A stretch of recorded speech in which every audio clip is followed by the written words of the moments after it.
Soal ke-6. Hal natlubu syafa'ata minal ahya? Boleh gak kita minta syafaat? Hal natlubu, apakah kita meminta syafa'ata, syafaat, lobby, orang dalam, minal ahya'i, pada orang yang masih hidup dalam perkara dunia, ya, dalam perkara dunia. Boleh gak kira-kira?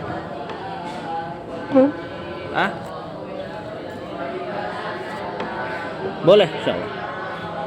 Kata penulis, natlubu syafa'ata minal ahya. Iya, kita meminta syafaat dari orang hidup fi umurid dunya, pada perkara dunia boleh. Pada perkara akhirat tidak dianjurkan, tidak disyariatkan. Misal ada syafaat nanti dari orang-orang soleh. Jadi orang-orang soleh juga Allah izinkan kasih syafaat kepada teman-temannya yang soleh itu. Maka nanti Rasul ceritakan nanti ada orang-orang yang dia pas masuk surga kangen sama temennya, teman-teman yang dulu dia puasa bareng, sholat bareng, kok nggak ada di surga. Akhirnya Allah ilhamkan bahwasanya, Allah kabarkan bahwasanya temennya itu yang tadi teman soleh barengnya ada di neraka, diazab karena beberapa dosa. Terus kata Allah, jemput dia. Akhirnya orang-orang soleh ini mampir ke neraka, menjemput si teman soleh tadi. Akhirnya dikeluarkan dan dimasukkan ke surga bareng-bareng, ngumpul lagi akhirnya. Antum percaya kisah ini? Percaya. Tapi apa faedah kisah ini? Apakah antum suruh nitip salam, nanti syafaatin gue ya kalau gue masuk neraka? Enggak disyariatkan seperti itu. Nah, ini hanya memberi faedah bahwasanya antum suruh perbanyak teman soleh gitu loh. Barangkali dia nanti jadi syafaat antum atau antum bisa syafaati dia. Bukan suruh titip-titipan syafaat. Ya. Nah, maka di sini syafaat yang dimaksud adalah perkara dunia. Qala Allah Ta'ala, Allah katakan man yashfa' syafa'atan hasanatan. Man di sini barang siapa? Yashfa' memberi syafaat. Syafa'atan hasanatan. Syafaat yang bagus, syafaat yang baik.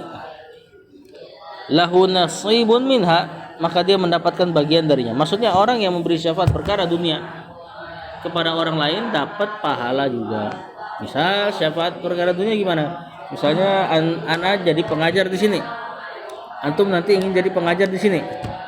Kan antum minta dari ana untuk bilangkan kepada mudir bahwasanya antum ingin mengajar di sini. Lalu ana mudahkan urusan antum, mudir mudahkan urusan antum mengajar di sini sebab syafaat ana. Paham enggak? Misalnya nih. Maka antum dapat pahala, ana pun dapat pahala. Karena ini kebaikan. Wa man yashfa' syafa'atan sayyi'atan. Nah, sebaliknya, barang siapa memberi syafaat dengan syafaat yang buruk, syafaat buruk gimana misalnya? Misalnya antum mau kerja di satu kerjaan yang haram dengan syafaat teman antum. Antum pakai suap lagi. Maka dosanya antum dapat, teman antum juga dapat. Karena teman antum jadi syafaat bagi perbuatan yang buruk. Yakun lahu kiflun minha, maka dia akan mendapatkan kiflun, beban, minha dari syafaat tersebut. Nah, untuk bagian yang bagus Allah katakan nasib. Nasib itu bagian artinya. Untuk syafaat yang buruk Allah katakan yakun lahu kiflun. Kiflun itu mukallaf, taklif, beban. Menjelaskan bahwasanya dosa itu punya beban pada pelakunya. Apa arti kiflun? Ai nasibun min wizriha, bagian dari dosanya orang tersebut. Nah, jadi syafaat perkara dunia kalau baik dapat pahala baik, kalau buruk dapat pahala buruk. Ini ayat pertama yang antum nanti harus hafal Arab dan artinya. Kemudian waqala sallallahu dan Rasul juga berkata, isfa'u tu'jaru. Kata Rasul, berilah syafaat tu'jaru, maka engkau akan diganjar dengan syafaat tersebut. Sesuai dengan tadi ya. Kalau syafaatnya kebaikan maka dapat pahala baik, syafaatnya keburukan dapat dosa. Dan tentu sekali lagi diingat bahwasanya syafaat di sini syafaat perkara dunia, bukan syafaat akhirat. Syafaat akhirat tidak didapati kecuali dengan syarat-syarat. Paham ya syafaat ya? Orang dalam intinya. Kalau antum punya orang dalam kepada kebaikan. Kalau antum jadi orang dalam untuk perkara kebaikan, antum dapat pahala kebaikan tersebut. Sebaliknya yang dosa maka dosa. Ada yang ketinggalan nggak artinya? Hah? Tujaru niscaya engkau akan diganjar. Tujaru diganjar artinya.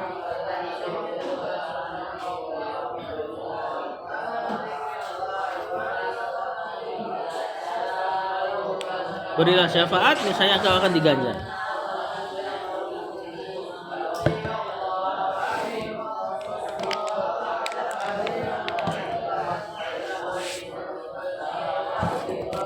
Sudah? Lanjut soal ketujuh. Ini penting nih, penting banget untuk antum hafal. Hal nazidu, apakah boleh kita berlebihan? Nazid sebenarnya maknanya menambah ya.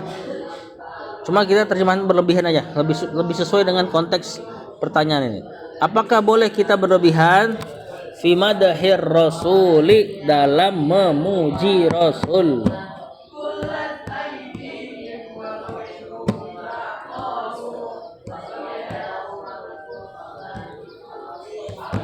Apakah kita boleh berlebihan dalam memuji Rasul SAW? Kata Syekh, la nazidu fi madahi. Tidak boleh berlebihan dalam memujinya. Rasul punya kedudukan sebatas kedudukan yang Allah kasih kepada beliau. Jangan dipuji berlebihan. Misalnya dikatakan, wahai engkau Rasul, kaulah pemberi masdar atau sumber kebaikan dunia dan akhirat. Nggak boleh mengatakan seperti ini. Beliau manusia, jangan dikasih sifat-sifat ketuhanan. Qala ta'ala, Allah katakan, Allah ajarin Rasulullah SAW, Qul, katakan wahai Rasul, innama ana basyarun mithlukum, aku hanyalah, innama hanyalah aku, innama hanyalah aku, udah tahu ya, basyar bukan, itu basor. Basyar itu kulit. Orang manusia kadang-kadang diungkap dengan kulit ya, karena dia itu bagian paling luarnya. Innama hanyalah aku ini basyarun, manusia, mithlukum, seperti kalian. Rasul manusia, tidak ada ciri-ciri ketuhanan pada beliau. Seperti di beberapa hadis palsu, katanya Rasulullah SAW bercahaya, ya, ada cahaya-cahayanya. Kalau seandainya seperti ini, nggak ada orang kafir. Misalnya antum lihat ya, ada orang bercahaya misalnya, antum bisa kafirin dia gak? Kecil kemungkinannya kan. Orang Quraisy itu, kalau seandainya benar Rasul bercahaya, insya Allah mereka akan masuk Islam. Tapi enggak, Rasul SAW memang dibuat sengaja murni seperti manusia biasa. Cuma ya dia punya kesempurnaan pada manusia, ganteng, nah badannya proporsional, nggak tinggi nggak pendek dan seterusnya. Nah ini ujian. Seandainya kagak kayak gini, maka nggak ada ujiannya. Misalnya Allah bikin Nabi itu dari kalangan malaikat aja, turun bersayap ngasih ilmu. Ada orang kafir nggak kira-kira? Nggak ada. Itu bayangin malaikat turun ke bumi ngajar, susah ada orang kafirnya. Pasti orang pada takjub kan? Makanya Allah sengaja bikin para nabi dan rasul itu dari kalangan manusia sebagai ujian. Ya. Qul innama ana basyarun mithlukum, katakan wahai Rasul, innama hanyalah aku ini basyarun, manusia, mithlukum, yuha, diwahyukan, ilayya, kepadaku, annama, bahwasanya hanyalah. Kalau ada anna sama ma atau inna sama ma, maknanya hanyalah, pembatasan ya. Yuha ilayya, diwahyukan kepadaku, annama, bahwasanya hanyalah, ilahukum, sesembahan kalian, ilahun wahidun, sesembahan yang satu. Hanyalah sesembahan kalian itu sesembahan yang satu. Hanya ini mau yang membedakan antara kita dengan Rasul SAW. Rasul diberi wahyu dan sebesar-besar wahyu tentang tauhid. Kalimat tauhid ini, innama ilahukum ilahun wahid. Ya mirip-mirip maknanya dengan la ilaha illallah. Innama, tiada lain, ilahukum, ilah kalian, sesembahan kalian, ilahun wahid, ilah yang satu, yaitu Allah. Berarti antum lihat posisi Rasulullah SAW manusia, tidak boleh berlebihan sama dia. Tapi di sisi lain dia yuha ilaihi, diberi wahyu, tidak boleh diremehkan. Pas tengah-tengah tuh. Jangan seperti Yahudi ngapain? Meremehkan para nabi, bahkan sebagiannya membunuh para nabi. Nabi Zakaria dibunuh sama Bani Israel. Diriwayatkan bunuhnya tuh dengan cara kakinya dipegang terbalik, digergaji dari atas. Kejam orang Yahudi itu. Langsung mati. Mati. Nabi Isa yang kita kenal dari orang-orang Nasrani digambarkan bentuknya disalib, walaupun Nabi Isa tidak disalib, diselamatkan. Tapi siapa yang menyekongkoli untuk menyalib dia? Akhirnya orang Yahudi. Orang Yahudi itu sendiri greget dia dengan Nabi Isa. Ditangkap, kemudian disalib, dan Allah buat orang yang diserupakan dengan Nabi Isa dialah yang nanti disalib. Ya, dalam riwayat itulah yang mengkhianati Nabi Isa. Muridnya yang mengkhianati Nabi Isa, itulah yang Allah buat mukanya jadi seperti Nabi Isa, malah dia yang kena dan dia disalib. Intinya orang Yahudi yang berusaha menyalib. Di sisi lain ada pihak yang sangat berlebihan kepada Nabi. Siapa? Nasrani, nabinya dianggap Tuhan kan? Apa dia sebut Tuhan Yesus gitu kan? Yahudi, nabinya mau dibunuh. Maka Islam pertengahan. Nabinya tidak dijadikan Tuhan karena manusia. Tapi nabinya juga dihormati karena diberi wahyu. Rasul. Makanya syahadat paling bagus maknanya tuh syahadat itu. Asyhadu anna Muhammadan abduhu wa rasuluh. Aku bersaksi bahwasanya Muhammad adalah hambanya Allah. Berarti bukan Tuhan. Wa rasuluh, tapi dia juga Tuhan. Berarti nggak boleh diremehkan. Pas tengah-tengah perbuatan kita. Hah? Bahwasanya dia abduhu, hambanya, berarti bukan Tuhan. Wa rasuluhu, dan dia adalah utusannya, tidak boleh diremehkan. Kalau memang ada yang salah ucap tadi berarti maksudnya itu. Ya, asyhadu anna Muhammadan abduhu wa rasuluh. Aku bersaksi bahwasanya Muhammad adalah hambanya Allah, berarti bukan Tuhan, dan dia adalah rasuluhu, utusannya Allah, berarti tidak boleh diremehkan. Ini ayat pertama yang antum harus hafal dan terjemahkan nanti ya. Wa qala sallallahu, dan Nabi berkata, ini hadis nih. Penting. La tatruni, jangan puji aku, jangan sanjung aku. Terjemahkan sanjung aja deh. Jangan sanjung aku. Afwan, la tutruni, bukan tat.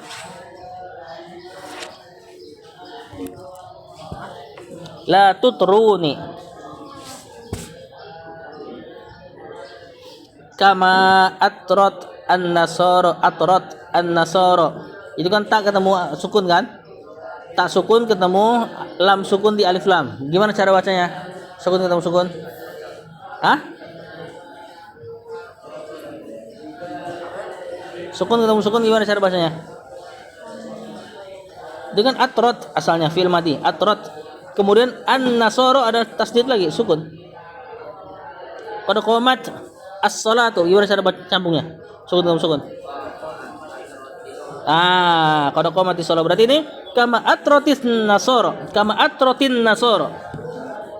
Walaupun harokat aslinya taknya sukun ketemu sukun dari kasroh. Sama kayak sabbih isma rabbikal a'la. Itu bacanya sabbih isma rabbikal a'la. Sukun ketemu sukun jadi kasroh. La tuturuni, jangan puji aku kata Rasul SAW, jangan sanjung aku kata Rasul SAW. Kama atratin nasara, sebagaimana Nasara memuji Isa bin Maryam. Jangan puji aku, jangan sanjung aku sebagaimana Nasara menyanjung Isa bin Maryam. Yaitu dengan sanjungan yang berlebihannya mereka. Nah, jangan perlakukan itu dengan seperti Rasul SAW. Terus kata Rasul apa? Fa inna ma ana abdun. Aku hanyalah hamba. Faqulu, maka katakanlah.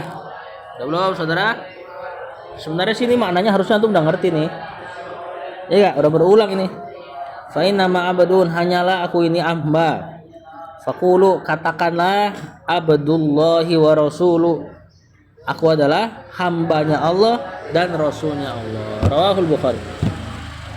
Kata penulis al-itra, apa arti al-itra? Al-mubalaghatu, berlebihan, fil madahi, dalam memuji.